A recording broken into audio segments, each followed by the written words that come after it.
কাউকে পাকিস্তানি বললেই সে তো আর পাকিস্তানি হয়ে যাবে না। বৃহত্তর স্বার্থে, শিক্ষার্থীদের বৃহত্তর স্বার্থে আমরা ঐক্যবদ্ধভাবে নির্বাচনে অংশ নিতেও আমাদের আলোচনার দরজা খোলা আছে এবং ইতিমধ্যে বেশ কয়েকটি সংগঠন আমাদেরকে তারা নক করেছে, আলাপ আলোচনা চলছে।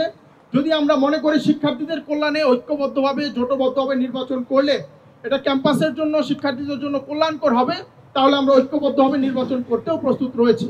এই ক্ষেত্রে আমাদের ইসলামী ছাত্র আন্দোলন ঢাকা বিশ্ববিদ্যালয় শাখার সভাপতি উনি ওনার লিখিত বক্তব্যে উনি এই বিষয়টা নিশ্চয়ই উদ্ধৃতি দিয়েছেন।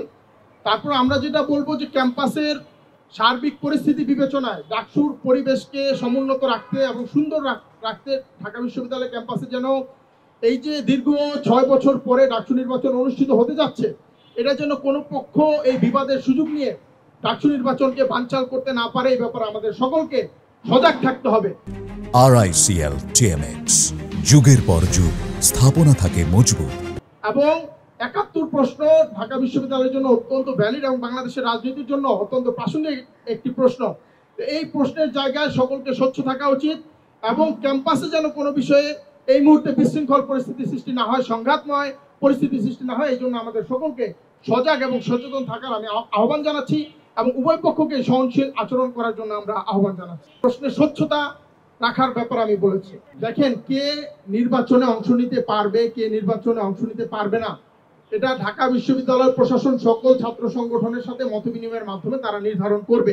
এই ক্ষেত্রে কোনো নির্দিষ্ট ছাত্র সংগঠন বা ঢাকা বিশ্ববিদ্যালয় প্রশাসন এককভাবে এই সিদ্ধান্ত নেওয়ার এখতিয়ার রাখে না।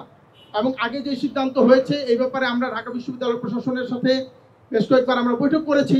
সেইখানে তারা বর্তমান বাংলাদেশকে যারা ধারণ করে, বাংলাদেশকে ধারণ করে ক্যাম্পাসকে যারা এগিয়ে নিয়ে যেতে চায়, তাদের সকলেরই ডাকসু নির্বাচনে অংশগ্রহণ করার সুযোগ রয়েছে বলে আমরা মনে করি।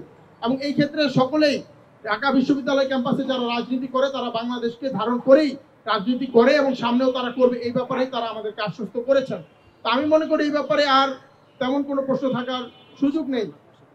কেউ যদি স্পষ্টভাবে বাংলাদেশের বিপক্ষে অবস্থান নেয় তাহলে আমরাও এই ব্যাপারে সজাগ আছি এবং ক্যাম্পাসে যেন এই ধরনের কোনো অপশক্তি তারা অংশ নিতে না পারে সেই ব্যাপারেও আমরা সজাগ আছি।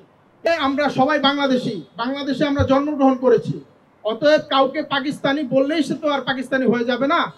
এই ব্যাপারে আমি আবারও বলবো, সকলকে সহনশীল আচরণ করুন, সংবেদনশীল এই পরিস্থিতিতে ডাকসুকে বানচাল করার কোনো ধরনের ষড়যন্ত্র আমরা মেনে নিব না।